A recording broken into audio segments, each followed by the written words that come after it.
am so happy to be here. It has been far too long since I've been up here. About half of the room I recognize from my earlier runs, and about half of the faces are new to me. So I'm going to take a moment and give a little bit of an introduction. But I'm going to point out and embarrass two sets of people really quick. Chris and Sherry Smith from Grey Eagle were probably my earliest supporters in the very first, before we even had signs in 2018. Chris had made like Audrey Denney sign on a piece of cardboard and like made it in the newspaper. And so I just like, they wanted to point out, and then these guys are from Red Bluff, which shows you, they had one of my big 4x8 signs in the restaurant in Red Bluff. I met them in the Tractor Supply parking lot in Red Bluff, which shows you I need to get to Tehama County more if they're driving all the way up here to see me. But I am just stunned and honored that you all are here. For those of you who have known me and supported me since 2018, I'm just so grateful. And for everyone else, I'm excited to share a little bit of my story, a little bit about why I'm running. This microphone, I think this one's better. And then after I do my little, here's who I am. The rest of our time together, is going to be in an open conversation. My goal is to not only share my perspectives and my solutions with you and what I believe I can do as your member of Congress, but also learn more about you and your community. One of the most amazing things that I get to do as a congressional candidate is to go all over the district and share stories of rural California, right? And share stories of what our lives are actually like out here. And I take that responsibility very seriously. And the way that I can do that well is by hearing more from you. So our time together will be an open dialogue. I'm an oversharer, and I'm in perimenopause, and I'm about to have a hot flash. I can feel it coming. So if I strip down to a tank top, that's what we're doing here. But I know it's 30 degrees outside, but it's 105 in me all the time. So as mentioned, I'm Audrey Denney. I grew up on a family farm on the central coast of California. We raised beef cattle. We had 250 mama cows. My dad and mom were some of the first people to plant wine grapes north of Paso Robles in the 80s. And then we grew hay. And we had draft horses. We had 50 head of Percheron draft horses, like the Budweiser Clydesdales. So there's a really funny visual of me at age 13 being, 100 pounds dripping wet with my shoes on, leading a Percheron stallion up to breed a mare with just this halter on. I was wearing they made me wear a riding helmet because obviously he's gonna jump up and he's got hooves the size of dinner plates. And I had a hog show cane that I was like tapping him on the nose with, being like, hi, I'm here. Anyway, so I don't know, that's not a story that comes out normally in my introductions, but there's something about this crowd that was like, tell them the horse breeding story. I moved up to Chico in 2003 to go to Chico State. I earned my bachelor's and my master's degrees in agricultural education from Chico State. I taught ag at Chico State for 7 years. I've lived internationally, long-term in El Salvador for a year, in Ghana for a year, doing agricultural development and human rights work. My professional career since teaching has been for the last 5 years, since losing the second time, I've been in running unsuccessfully, losing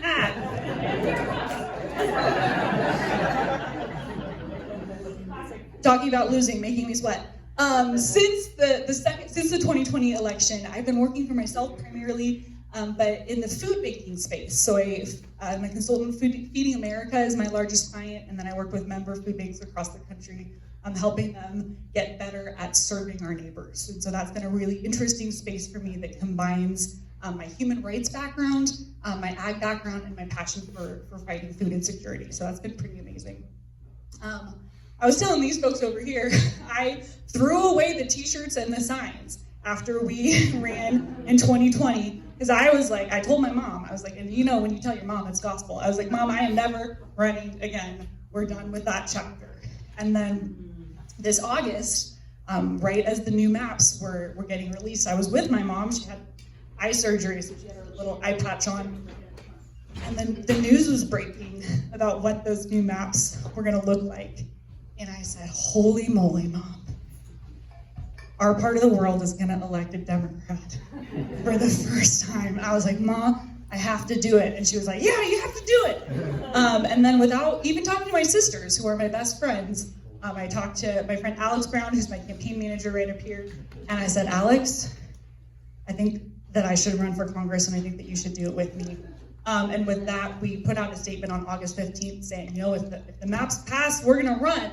And then we got too excited about the idea for running to wait until the maps passed, so we launched this campaign on October 6th. And then the maps went ahead and passed on November, whatever that day was, decisively. Yeah. And then we had some really big news last week as well, which changes everything. With Congressman Lamalfa's passing, there will be a special election. There's a lot that we don't know about that special election yet.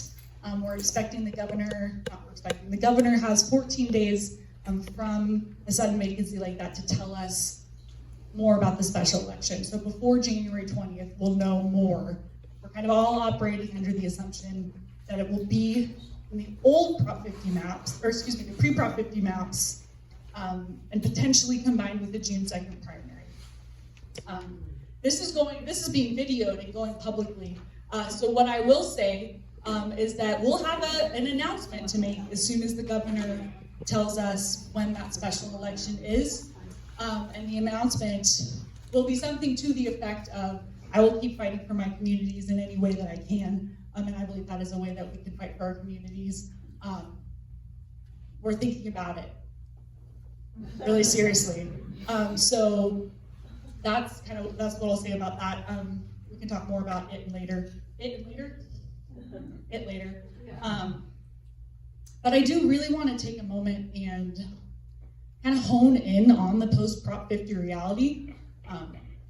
One of my favorite parts of the new Prop 50 maps is that it brings you all back into California's 1st District. So when I ran in 2018 and 2020, Plumas County, Sierra County, Laskin County were all part of the Congressional District that I was running to represent. And this is part of the world that I fell in love with. This is people and communities that I fell in love with. And when I saw what the new maps would look like, I saw that they included Plumas and Sierra and Laskin counties, and I said, these are my people. These are who I've been fighting for and running for. So I'm really excited to see that. But the reality is the maps keep going west, right? So it's Laskin, Plumas, Sierra, Tehama, Butte, Glen, all 6 counties I've run in before. And then it keeps going further west, and it picks up North Lake County, inland Mendocino County, and then it sticks an arm into Sonoma County. Sonoma County is divided into 3 congressional districts. Ours sticks an arm into it to pick up Cloverdale, Healdsburg, Windsor, Sebastopol, and Santa Rosa. Yeah.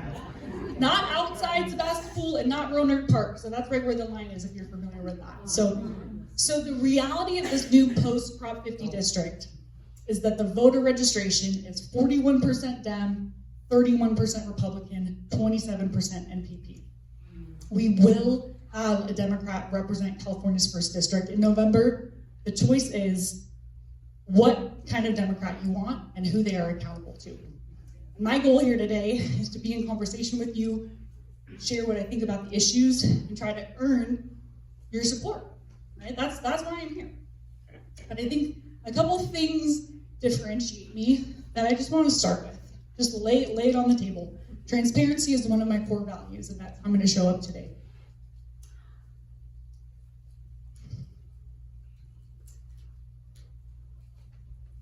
In a moment in American history where our economic systems and our political systems are rigged in favor of the ultra-wealthy and corporations, I believe that it is imperative that we elect a new generation of leaders who are not bought and paid for by corporate PAC money.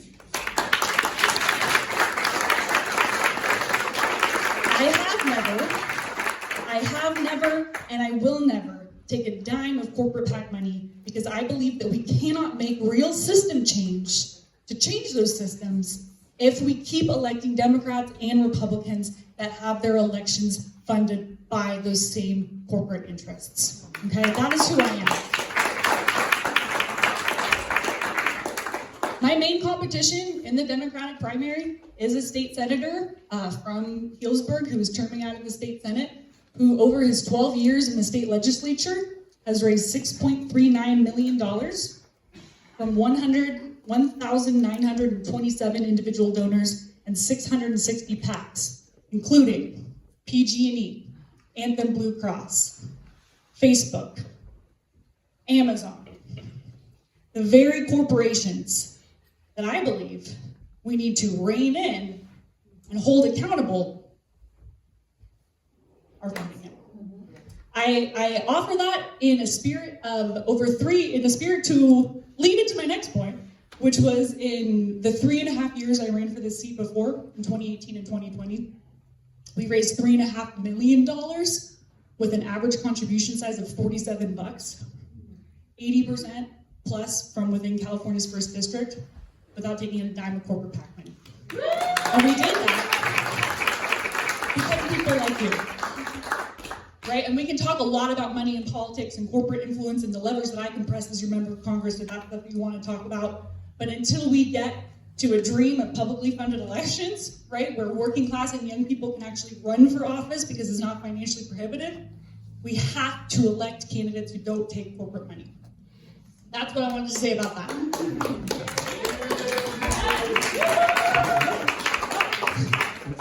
I was reading a really interesting article this morning, came out in the SAC-B. It's the headline, it was the top newspaper article. If you don't have access to the SAC-B, I'll be sending it around to my social and whatnot this week. But it goes into detail about how California state legislators, it's just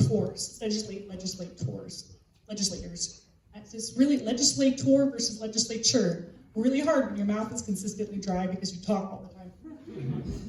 Anyway, the article talks about the specific nuance of how legislators access corporate money above the limits of $10,000 per cycle and how they can use that money on things like Super Bowl tickets, $40,000 worth of Super Bowl tickets from corporate and special interests that come out of those campaigns. So I recommend you all looking it up.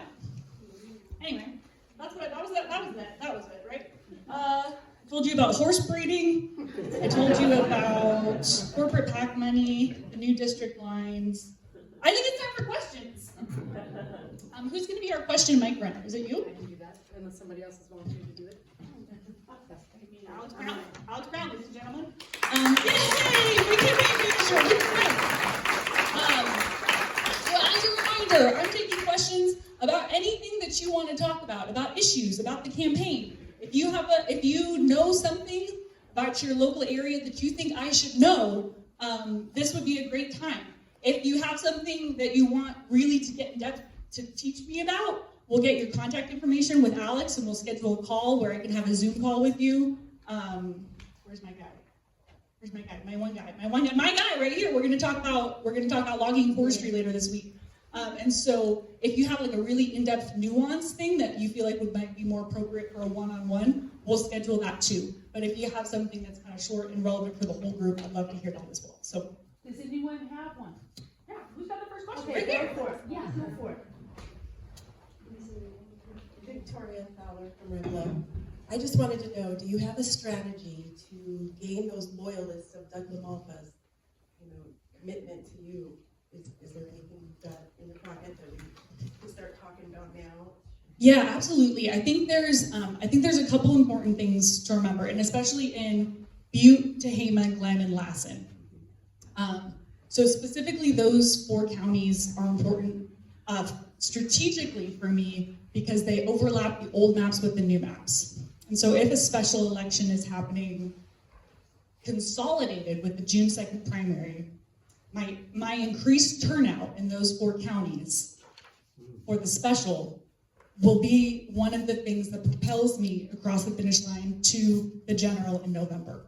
And again, if the general in November is me versus Assemblymember James Gallagher, the Republican, I win by 8 to 10 points, right? And so really this race for me is won or lost on June 2nd.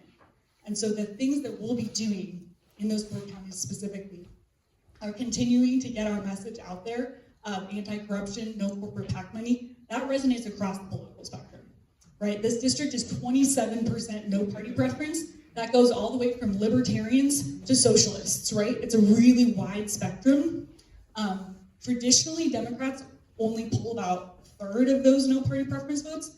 Congressman LaMalfa and I used to split those about 50-50. So that audience I play particularly well with, and so we'll be wanting to get the message to them. But I think another point is, I polled about, in 2018, I'm going to throw a lot of numbers at you guys today, but I pulled about 0.5% of Republican votes away from Congressman LaMalfa.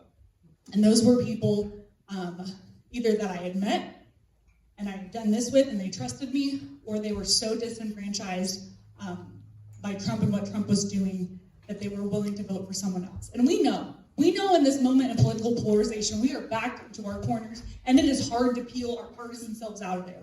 We know that, right?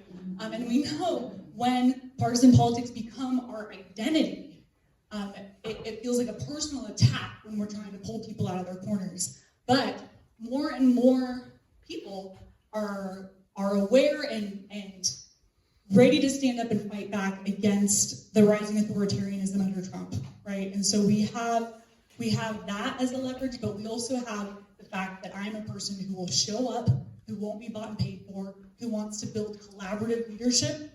Like, I do not know everything about everything. I know it's shocking. I look super smart, right? But I'm a learner, and I am never gonna have all of the context-specific details that I need to know about natural resource management in Plymouth County, right? And so we're gonna have a working group for rural health.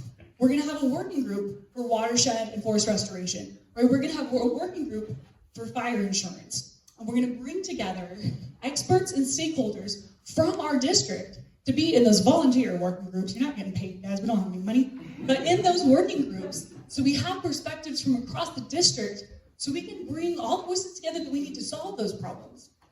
And we're not just talking about legislative fixes, right? Because in this classically divided Congress, this is set up to be like the most unproductive Congress ever in terms of numbers of bills passed, right? So we're talking about non-legislative fixes that we can push through as the member of Congress to solve some of these problems. A lot of that is going to look like funding, pockets of funding through already existing programs and just advocating for us. But some of that is going to be creative solutions that comes from the ground up. Right? We were just working with the Sierra Institute folks and looking at we took a quick tour into Greenville and looked at some of the new construction they're doing for the CLT, the Biomass Utilization Learning Laboratory. I didn't get the whole name of it right.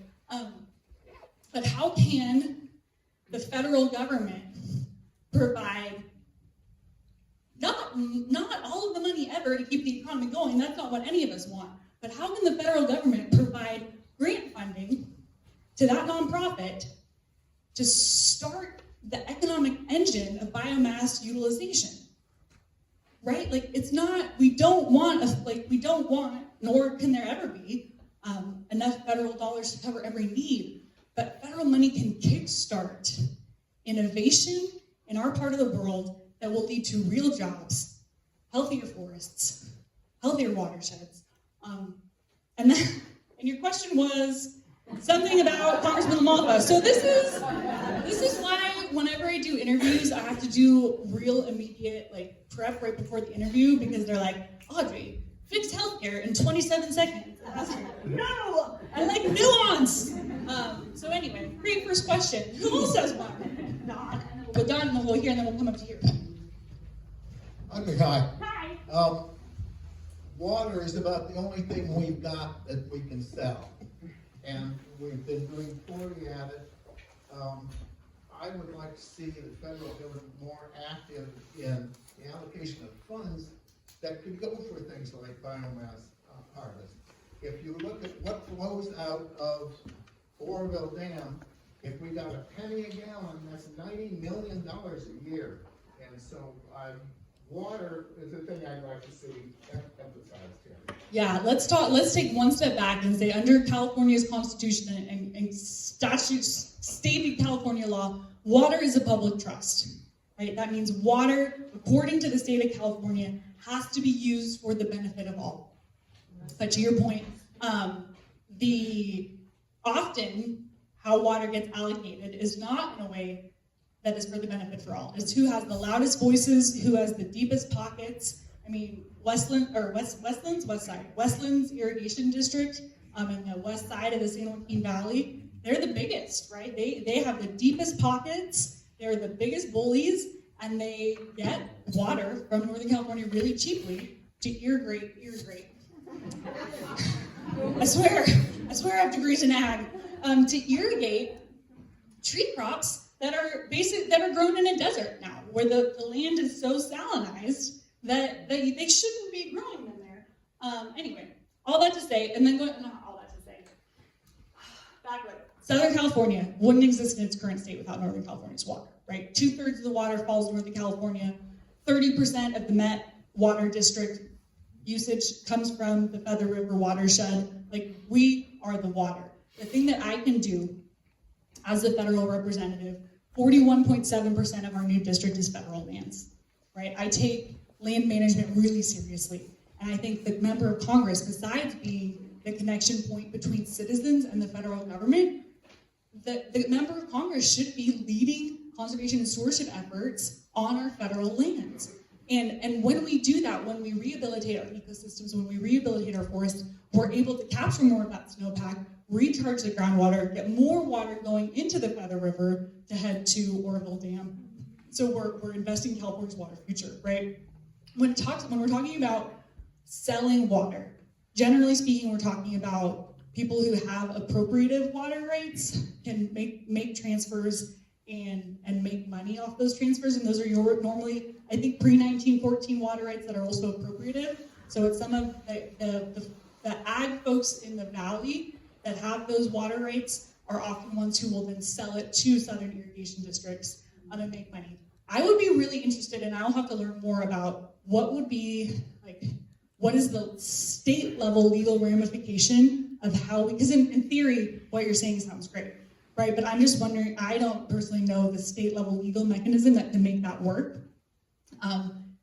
So I'm gonna have to do more research on that, but I love that idea. I mean, in its purest form, what you're saying is taking water, which is a public trust, and getting money back from it to be able to steward the part of the world that sends the water there.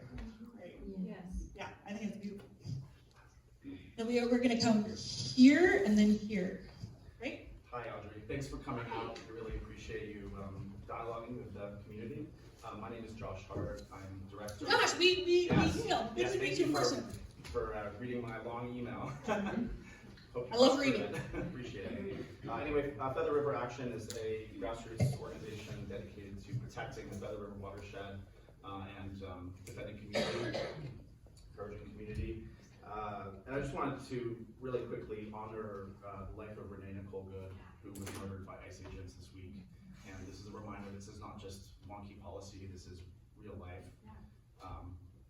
If you can't be safe, peacefully protesting, and standing up for your neighbors, we've got a real problem. So thank you for putting your name in. I wanted to talk about forest fires and wildfire. A lot of people here suffered through the Dixie fire recently. We've had several climate-driven, what scientists are really saying are climate-driven wildfires in the last few years. The U.S. Forest Service promised the communities of Paradise and Greenville. They said, oh, we're doing forest management, we're thinning, we're gonna protect your communities. And unfortunately, that didn't happen. Many people obviously died in the campfire, in part because we didn't have telecommunications, landlines that were resilient, the cell towers went out. It was just basically a disaster. A lot of people here probably lost their homes, suffered post-traumatic stress disorder. So if the funding for that forest management that the U.S. Forest Service had carried out had gone toward hardening homes, hardening communities, providing defensible space, many people can't afford these things, we probably wouldn't have seen the loss of structures and the catastrophic impact on the community that we've seen. Now the Forest Service has come back with a 400 square mile project called the Community Protection Project that they are started logging near Greenhorn. It's, science, it's a fact that when you thin a forest, it opens it up to more sun, more wind, you dry it out. Moisture is critical in preventing fires from spreading. It also allows wind to penetrate the canopy and spread these fires faster into communities. So on your website, you mentioned that you're in favor of strategic thinning and that you think there should be more funding for forest management. So my question is, given that this is a $650 million project for 400 square miles that will go into old growth and mature forests and reduce the canopy cover by 77%, dump a ton of herbicides in our communities, into our watershed. We talked on email that you said that home hardening should be the priority. And I guess I have a few questions, in terms of what legislation you would support. There's the current legislation in the Congress called the Fix Our Forest Act, which really does the opposite. So people are calling it the F Our Forest Act.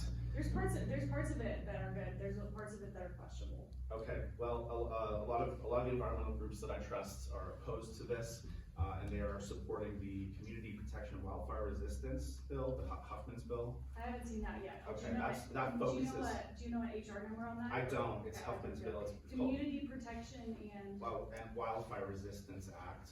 And this is focused on what science says is the only real proven method to defend our communities, which is home hardening, defensible space. I've looked. I haven't heard one single study that shows that fuel reduction beyond the 200-foot limit from structures has any impact whatsoever on structure survival in a wildfire.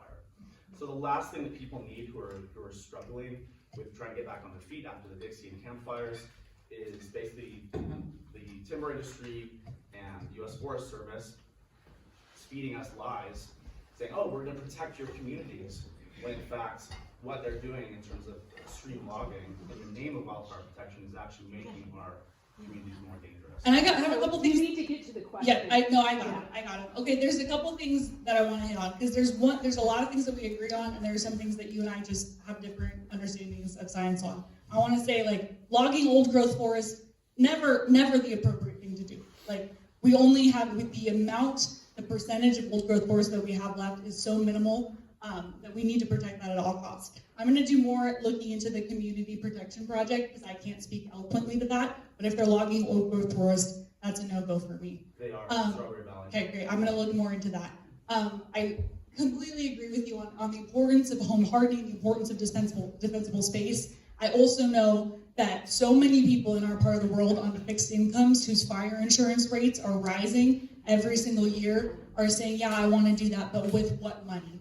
And so that, to your point of either federal subsidies or having our home insurance, fire insurance companies pay us back some of the money that we've spent to them and not have issue using some of that money then to reinvest in home hardening and defensible space is really important. And I want to take just a minute, and I think what you and I were circling around on email all week, I think is something that the rest of the audience will be interested in. And so my agricultural, ecological, natural resource management hat says that from all the research and the learning that I've done, I'm not saying that I can't learn more, I will always learn more, but in a pre-colonial forest, before the Forest Service came in with 100 years of fire suppression policy, we had forests that had old growth, had new growth, had meadows, had healthy watersheds, had wildlife, and the amount of, is that me making that noise? I'll stand over here. The amount of trees per acre was about 80 to 100, and it was diverse species.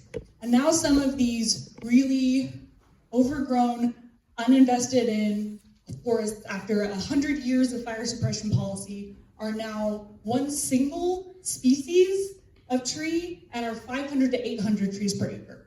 And so I think you and I's fundamental disconnect and just different belief system is that what I'm hearing you say is that pulling biomass out of the forest is never a good thing environmentally, and I don't believe that. And I'm going to be super transparent. That's how I lead. Can I switch my computer? And my understanding of ecology is different than what your research has shown. And my understanding of ecology is that these fires are fueled by climate change. Our fire seasons are longer. the events are more extreme, the biomass is drier, and so when we get the spark off of a down PGD wire, we get the campfire, and we get those fires creating their own weather and making fire tornadoes, and those are driven by climate change. So as your representative, one of my key priorities is drastic climate action. I believe one of the ways that we do that is by restoring our forests to a state of ecological health that mirrors as close as we can the pre-colonial forests that have diversity of species, old growth watersheds. Those are proven to be fire resilient, and those also sequester carbon into the soil, right? And this campfire alone let out hundreds of thousands of tons of CO2 in one single event. The campfire alone took back 20 years of emissions reduction work that California had done, right? And so we can all be driving electric cars and it won't do a damn thing until our forests are not producing these mega fires anymore. And in my scientific background, and the way we do that is by strategic thinning, biomass removal, and then replanting some of these diverse species. And I know that there are a lot of natural resource people in the room, and I'm excited to continue to learn more. But was there another part of your question? No, I'm going to say no on this, because we need to move on to other topics. No, you're dominating, and we need to move on to other topics, but that was a really good Anyway, from dialogue. what I've heard, That was overgrown an forests excellent is a myth. dialogue, and we're going to shut that down Science for that I've now. read, excuse me. No, From what I've read, I'm the science organizing overgrown, this. overgrown forest is a myth. And You need science to is stop. Yeah, we have another question. That was a good question, but we have another. We have to share the time here. Yeah. Okay, I have a question. Every time there's a school shooting, I'm just in despair. As an elementary school teacher, those are my babies. I have grandchildren, and I always wonder if they're going to make it. What is your policy for some kind of federal gun control? I would like to start by saying I got an F from the NRA, and I've never received an F before, and I'm super proud of that.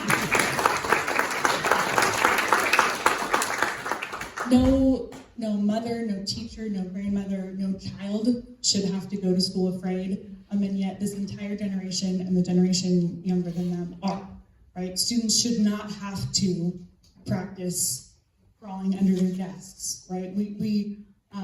I'm not sure if any social media users, if you follow Aaron Parnas, he's a really good kind of news source, and he's committed this year to sharing every single mass shooting that happens.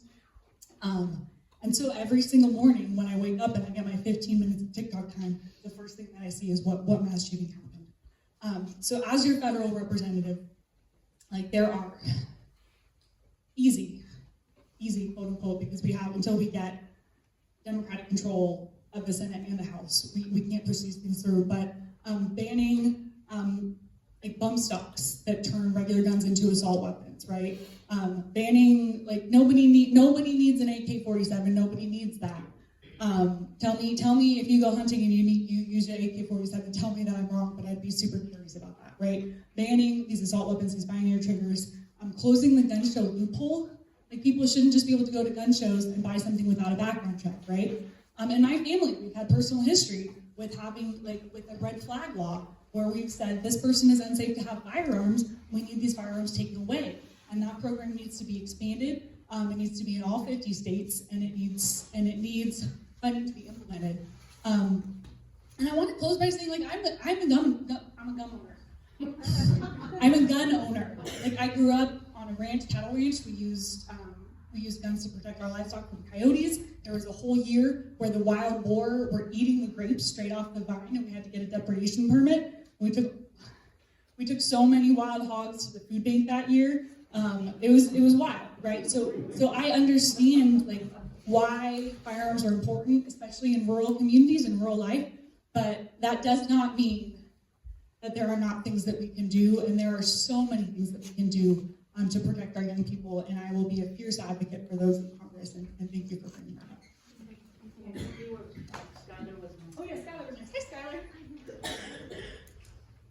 So, affordable housing, especially for young adults and college students, in all over America, and especially in Northern California, is a huge thing.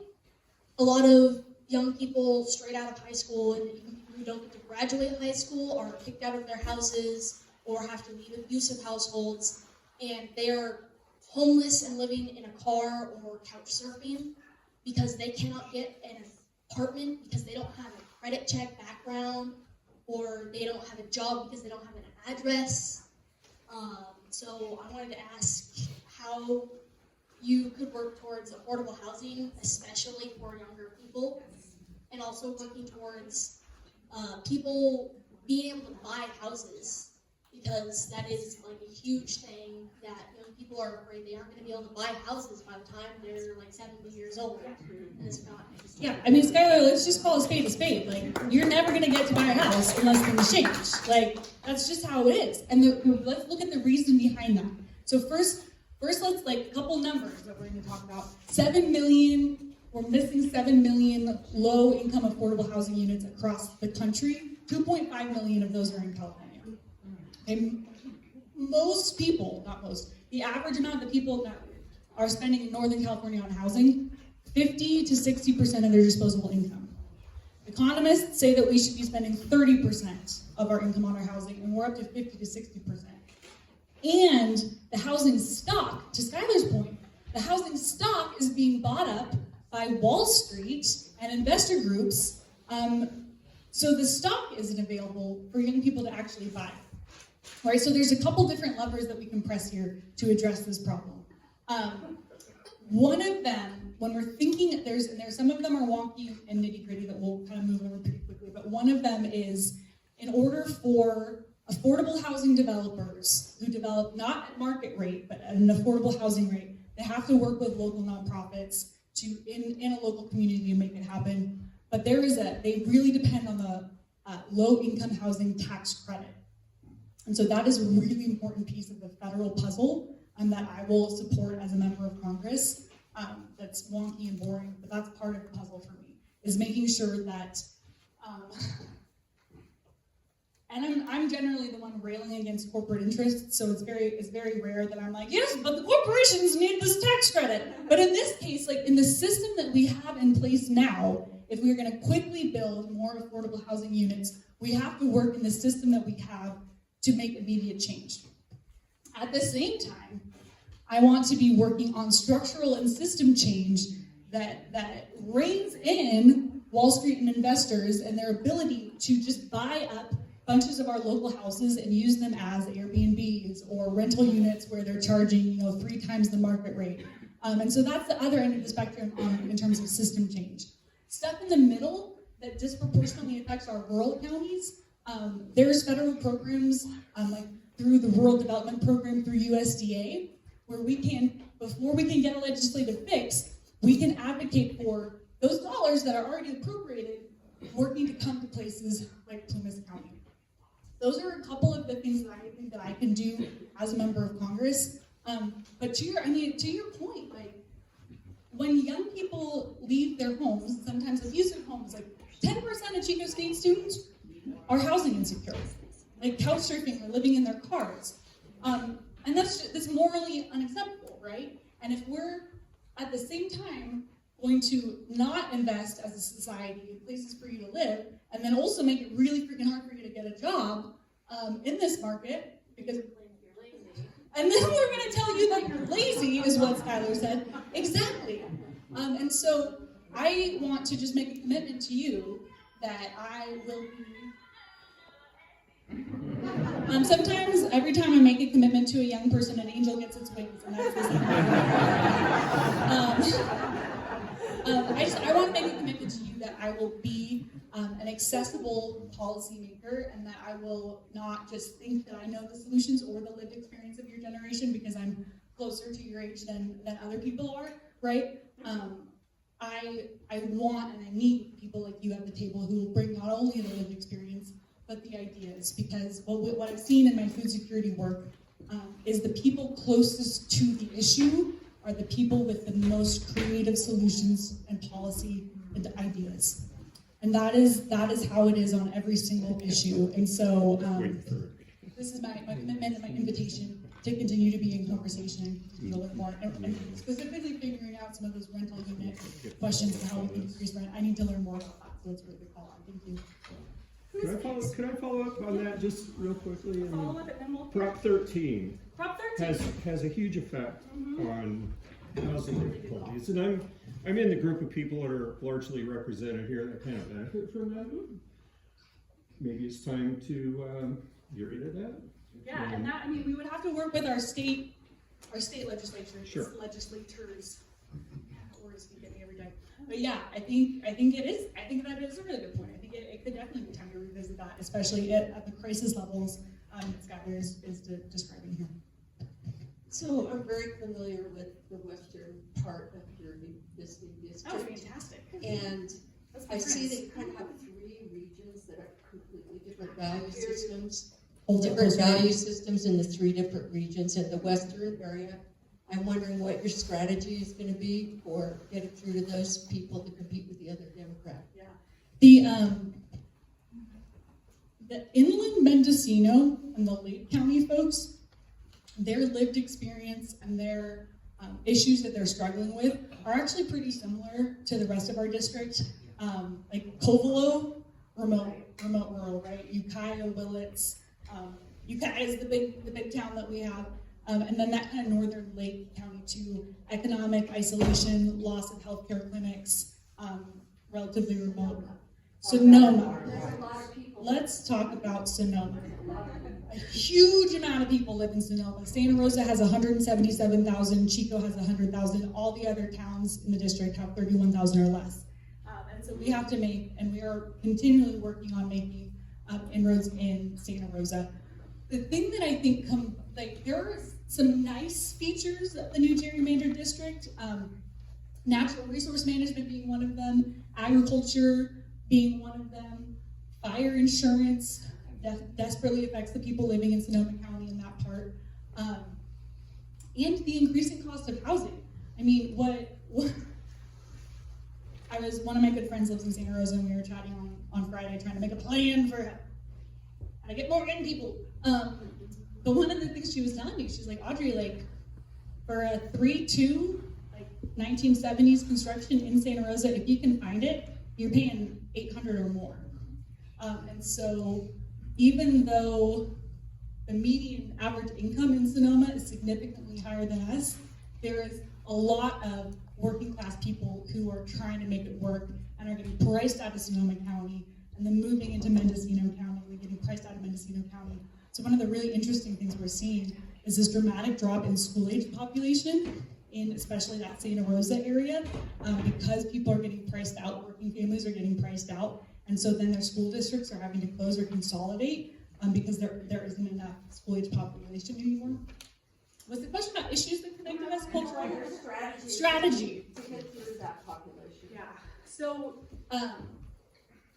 one of the neat things about the primary demographics is that there is a 10% voter registration advantage for women. That means there are 10% more women voting in the primary than there are men. Politically speaking, politically science speaking, that will favor me as a candidate. One thing we have going in our favor.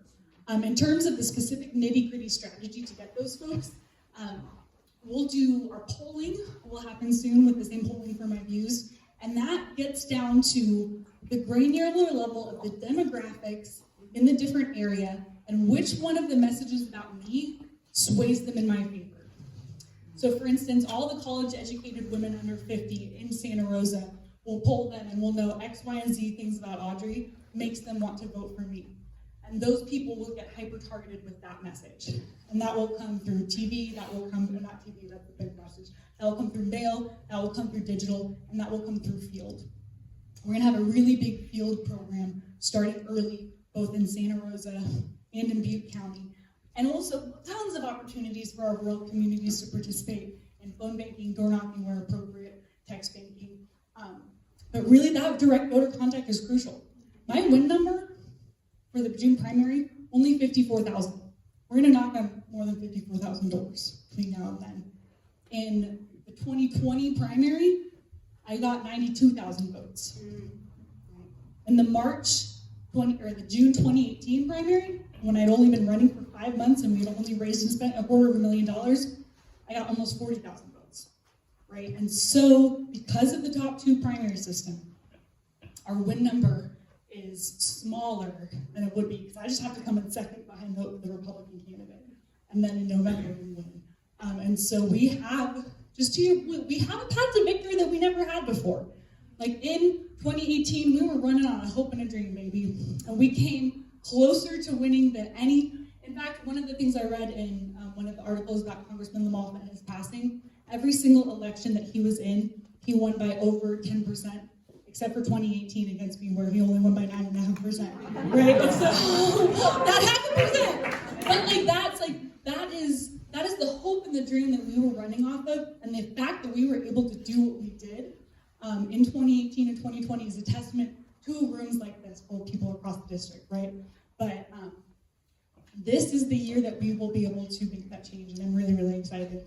And we have a question here, and then here. That clock is not very good. Yeah. Perfect. We got a couple questions to. Sorry, I'm still. So here's one right here. No, you're doing great. This is great. We've covered a lot. Forever. I'll keep We've covered a lot of topics and we've needed to. Yeah, it's really good. I was wondering if you could talk a little bit about rural hospitals, what might be done or could be what you would support to help our rural hospitals. And in particular, I've talked to a number of doctors that are concerned about maternity deserts, and so if you could speak to that. Yes, and I know there are some exciting things happening in Quincy in that realm around maternity health right now that are new and upcoming. Okay, I'm going to talk system change, and then I'm going to talk until we get there, and I'm going to do it quickly. The way that we fix rural healthcare delivery system is a single-payer, nonprofit healthcare system. If we keep leaving profit in healthcare, the problem will never get fixed, because we have essential services that we need delivered to rural communities, but there is not enough volume to make the dollars and cents work. Here's my question: why the hell is healthcare a for-profit industry in the first place? Every single person in this room needs healthcare, whether you can afford it or not. It is a public good. It should be treated as such. Currently, we spend more than all other developed countries on healthcare and have the worst outcomes. Why, you ask? Because health insurance companies are skimming 15 to 16% off every dollar before it gets to doctors, nurses, and hospitals. It is not an evidence issue, it is a political will issue, and if we keep electing members of both parties who get money from Anthem, Blue Cross, and DaVita, we are never going to make this change, regardless of what they say when they're in front of you. I will never take it down from the healthcare industry, because I will not be bought and paid for by them, because we need single payer. Honestly, we only have 13 senators right now who have signed on to single payer, so we need to kick senators in the ass across the country, because that's going to be the top of the block. But we will get, this election, we will elect so many more members of the House of Representatives who are ready to stand up and say, now is the moment. Health insurance premiums are doubling, tripling. People on fixed incomes are having to pay even more supplemental for their supplemental insurance, their prescriptions. In the meantime, things that we can do to support rural healthcare and rural delivery. I just had this amazing meeting with the Rural Reproductive Justice Association, which is a brand new group at Chico State, and they're becoming a center at Chico State, and they're working on the spectrum of reproductive health access in rural areas, from maternity care, OBGYN care, postnatal, gender-affirming care for trans and gender non-conforming people, abortion access, contraceptive. They're working on the whole spectrum of issues. And what they were telling me about a new midwifery program that's happening in Quincy right here, right? Because, as you mentioned, it's been a maternal desert, Modoc County, Sierra County, no places to deliver babies. And so, we were talking that your doctor is down in Chico. How many of you have to go to Chico for healthcare? Handful of us, right? Reno, yeah, Chico and Reno, yeah. Which is freaking crazy, right? So until we get to single payer, we're going to have a rural reproductive justice working group. We're going to have a rural healthcare working group, and we're going to, in those working groups, try to spot the problems early, like Glenn Medical Center. If If our representatives and state legislatures were looking at that early, we could have stopped it. We could have tried to get a waiver from CMS for the critical access designation. We can be proactive in a way where we can protect the services we have while fighting to expand them. And I am just so 100% on board. And let's go. No, we have one more to cover, and then if there's a few others, that's fine too. So to reduce global warming, as you were bringing up, the economy everywhere must go green. And so what green vocational programs have you worked with like Chico or community colleges? Because we have a community college here. And could you give an example of a green economic policy that you will implement if elected? Yeah, absolutely. So anytime that you talk to me about climate change, I'm going to talk about carbon sequestration and drawing carbon down from the sky and storing it in the soil.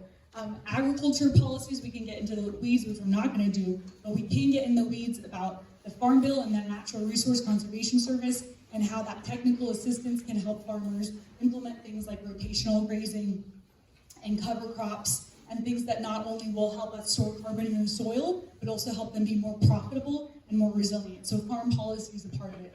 Natural resource ecosystems are a part of it.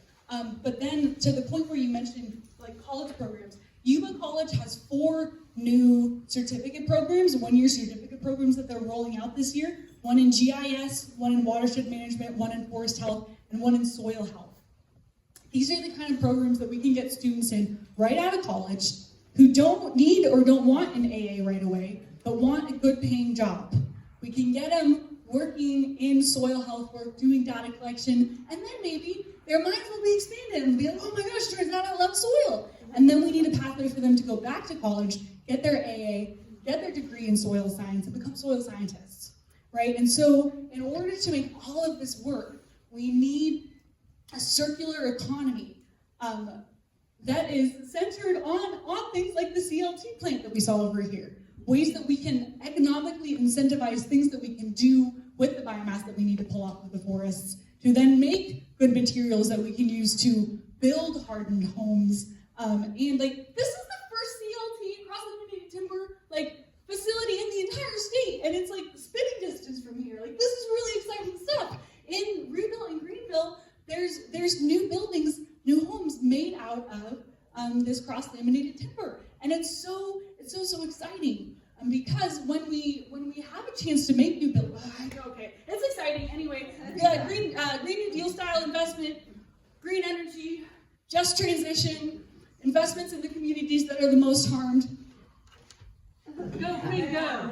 All right, are there any other questions? Because we're at our end, so let's have yeah. Somebody we haven't heard from yet? So you choose. New people. Fresh people. Hi, my name's Kirsten. I'm originally of East Quincy, but I saw you with my girls back in 2018 in Chester. Want to let you know that my 8-year-old daughter wore her extra large Audrey Denney t-shirt to bed as a nightgown every night for about a year. So that's my segue. She's currently in high school. How do you plan to advocate for rural schools and all the particular struggles that they face? Yes. All right, there's 2 things that I can do right away that we can do within the first 2 years of me getting elected without any legislative fixes. 1 is make secure rural schools permanent, and then 2 is fully fund secure rural schools and impact aid. So secure rural schools, we know, comes through the Forest Service. Impact aid comes from the Department of Education. Both of those programs are built for areas like ours to offset the fact that we don't have a lot of property tax revenue, right? And those are pockets of funding that school districts count on, but they're only ever getting this much. And secure rural schools, they're jumping from authorization cycle to authorization cycle, not sure if they can actually count on their money. And so if they don't do things like hire teachers and hire staff, they do things like repaint the parking lot because that's what they can do, right? And so those 2 things are things that I will shout from the rooftop about every single day. To build on that really quickly, we have to fight tooth and nail to protect the Department of Education from Trump's attacks and threats to it. Yes. 8 to 12% of the funding for K-12 schools comes from the feds, but that disproportionately goes to rural and high-need schools. And if they are successful at dismantling the Department of Education like they did USAID overnight, that we lose Pell Grants, right? We lose all of the people who are administering student loans. We lose all of these federal programs that are designed for rural and high-need communities. We lose them overnight. So we have fund Congress, actually work with the appropriations to actually appropriate to the level that they said. We have protect the Department of Education, and then God willing, once we get a Democratic president and a House and Senate in 2028, sky's the limit, baby. I'm talking universal pre-K. I'm talking about free meals for everybody. I'm talking about rural broadband so we can actually have telecommunications, investments in CTE, higher education affordable. I am a product of CTE. I taught at the university level. I'm a classroom teacher at heart. And holy cow, nothing is more important for the future of our society, for making literate, socially involved, politically involved young people than our education system. Bam, let's go. Wrap it up. Yeah, people can mingle and chat with me. You don't get the mic again. I'm gonna wrap it up. We can talk again later. Foreign policy question? Oh, foreign policy? Who wants a foreign policy answer? You decide. Real quick, foreign policy here is, I am a human rights candidate. My background is in human rights. I believe the United States has abdicated our role on the global stage. The United Nations Human Rights Council in October of 2025 declared that what is happening in Gaza is a genocide. And if the United Nations Human Rights Council says that, then I believe it is true. And that is based on documented mass killings, starvations, and purposeful destruction of civilian life. As a member of Congress, I will support ending unconditional aid to Israel, and I'll support that everywhere that we send international aid meets all of our domestic and international human rights laws, and I will, in all cases, be a member of Congress who is yelling that Congress needs to step into its congressional authority of authorizing the use of military force. That is my name is Audrey Denney, and this isn't possible without the support of generous people like you. Do you want me to make this pitch, or do you want to? What about nuclear weapons? Bad. If you feel so inclined to make a donation now, Alex has envelopes and we'll pass those out. But what Alex would like me to say is $25 now is awesome, but $25 a month from here to June is even better. And as our campaign manager, she's really, really grateful for those recurring donations because it helps her budget. And that's what Alex wanted me to say. Did I say it right? You did great. I'll have an envelope. Thank you so much.